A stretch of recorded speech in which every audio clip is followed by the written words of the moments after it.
সরকারি পর্যায়ে যদি কোনো নীরবতা থেকে থাকতো, যদি কোনো নিষ্ক্রিয়তা থেকে থাকতো, সেই দিনটা শেষ হয়ে গেছে। তবে একটা কথা সবাইকে মাথায় রাখতে হবে যে নদীর পানি কেবলমাত্র রাজনীতি না, এটা কূটনীতিও, এটা অর্থনীতিও। হ্যাঁ, কাজে আমরা আমাদের মানুষের কথা, আমাদের মানুষের দুর্ভোগ, আমাদের মানুষের প্রত্যাশা, তাদের চাহিদা অনুযায়ী জানি উজানের দেশগুলোর সাথে কথা বলতে পারি, সেটা বুঝতেই কিন্তু আমার আজকে আসা। আমি তো পত্রপত্রিকা এগুলো সবই পড়ে ফেলছি, কিন্তু আসলে আমার পানি উন্নয়ন বোর্ড কোথায় কোন কাজটা তাড়াতাড়ি তার শুরু করা উচিত, জনগণের সেখানে মতামতটা কি, এইটা বুঝতেই আমি আজকে এসেছি।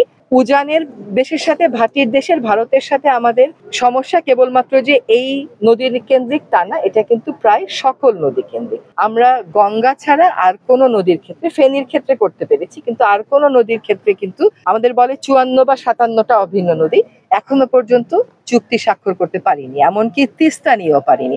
আপনারা হয়তো হঠাৎ বন্যায় অভ্যস্ত না, আপনাদের কাছে এটা অস্বাভাবিক লাগছে, আপনারা তিস্তা পারের মানুষের কাছে যাবেন, তাদেরও দুঃখ কিন্তু এরকমই, এবং সেটা প্রতি বছর এরকম দুঃখ হচ্ছে। এটা তো প্রতি বছর চলতে পারে না। আমাদের সরকারের সর্বোচ্চ পর্যায় থেকে বলা হয়েছে আর কিছু না হোক অন্তত মানবিক কারণে দুইটা দেশকে এক জায়গায় এসে এই নদীর পানি ব্যবস্থাপনা এবং দুর্যোগ ব্যবস্থাপনার বিষয়ে সিদ্ধান্ত নিতে হবে।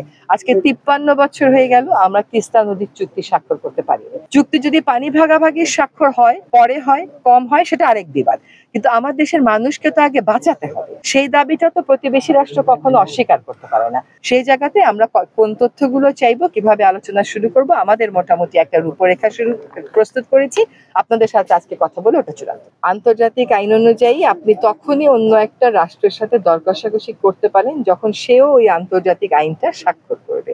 আমাদের অভিন্ন নদীর পানি ব্যবস্থাপনা নিয়ে আন্তর্জাতিক যে আইনটা আছে, সেই আইনটাতেই সার্ক দেশের কোনো রাষ্ট্রই এখনো পর্যন্ত স্বাক্ষর করেনি। আর আমাদের প্রতিবেশী রাষ্ট্র ভারত, তারা দুইটা বিষয়ে আপত্তি দিয়েছিল, কিন্তু আমাদের বক্তব্যটা হচ্ছে যে আমরা যদি আন্তর্জাতিক আইনের স্বাক্ষর করি, তাহলে আন্তর্জাতিক পরিমণ্ডলে এই আইনের নীতিগুলোর উপর ভিত্তি করে কথা বলা আমাদের জন্য অনেক বেশি সহজ হবে এবং এটার একটা আইনি কাভারেজ থাকে। সেজন্য আমরা আন্তর্জাতিক যে কনভেনশনটা আছে স্বাক্ষর করার কথা ভাবছি, যদিও এই ব্যাপারে সরকারের সকল মহল এবং বিশেষজ্ঞদের সাথে কথা বলেই আমরা চূড়ান্ত সিদ্ধান্ত নিব।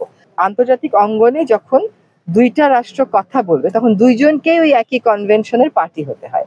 আমরা যদি পার্টি হইও, তারা যদি পার্টি না হয়, তাহলে আমাদের দুই পার্টির দর কষাকষিতে খুব একটা আগাবে না, কিন্তু যেটা আগাবে সেটা হচ্ছে আমাদের মানুষের কথাগুলো আন্তর্জাতিক আইনকে ভিত্তি করে বলা আন্তর্জাতিক পরিমণ্ডলে আমাদের জন্য সহজ হবে। এবং এই আন্তর্জাতিক আইনটা যেহেতু জাতিসংঘের একটা আইন, আমরা এই কথাগুলো জাতিসংঘের পর্যায়ে বলবো।